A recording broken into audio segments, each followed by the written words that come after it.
Hi, my name is Bart Hammock, and this is the video I need to make for the SEC-201 Topic 4. I've got some notes here to go over what we will be discussing.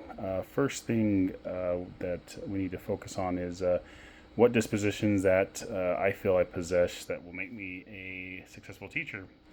I've always felt that all students can actually learn, and that it is a job as an educator to make sure they figure out a way to learn. So, sometimes that might be helping them figure something out after class, or getting them some help they need through another program or whatnot. But all students can learn, and they should learn.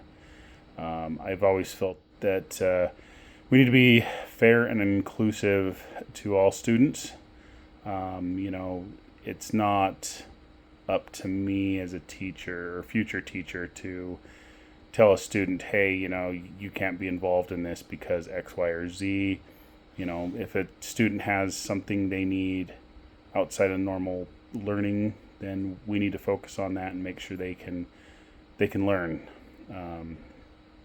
I try to be have sound judgment, and be ethical in everything I do in life. So, to me, being fair is fair, and we always should focus on staying fair. I always try to be friendly and caring with everybody. I feel that I'm a very happy, upbeat person, and that I should be involved with everyone. And then I feel that I will be dedicated to teaching. It's been my dream for probably the last 10 years to be a teacher, so it'll be good to be involved. Things I need to work on. One thing I feel that I really need to work on is diversity with students, ideas that I don't agree with. And one of the big things right now that I can think of is the whole transgender and being called different names and pronouns and everything else like that. I personally think it's a weird thing that's going on, that it's trendy, and it's going to be difficult for me to not call somebody a name that they don't want to be called, or say boys and girls. So I've got to come up with a solution so that way I don't make some kid upset. What attributes should a professional educator have?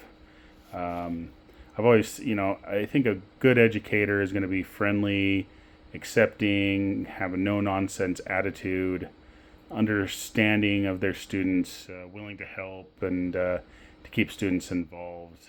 I think that's the biggest thing, is if students are involved in your classroom setting, then they're going to be able to learn, they're going to be able to understand the material. When they don't, and when they're not involved and they're off in la land, they're not going to absorb the information they need to, and that includes keeping them off their phones.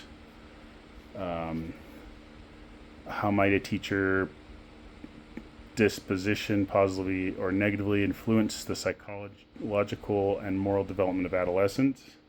I think one of the big things is, a lot of teachers get in the teaching profession and they start pushing their ideals onto students, and it's not a job as a teacher to decide, hey, this is what I believe, so all our students should believe that. I think there's a lot of brainwashing going on in any classroom setting now, and I don't think it's a teacher's job to do that. A teacher is there to teach information, especially the field I'm going into, which is history. I'll be there to teach history, to give explanations, and to challenge the students to understand and critically examine historical events. So the next one is, how will you uphold the expectations of the profession, including code of ethics, professional standards of practice, and relevant laws and policies?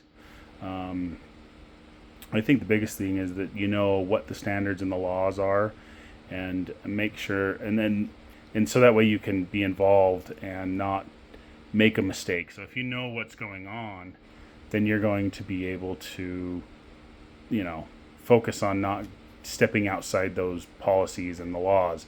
I think one of the biggest things is to make sure, especially as a male teacher, make sure that I'm never alone with a student. That, if a student wants to talk to you after class, walk towards the door.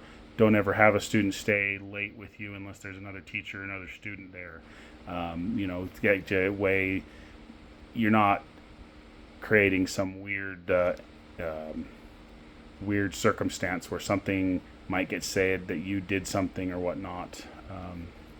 And then the last one, how will you promote healthy moral development of students in your future classroom?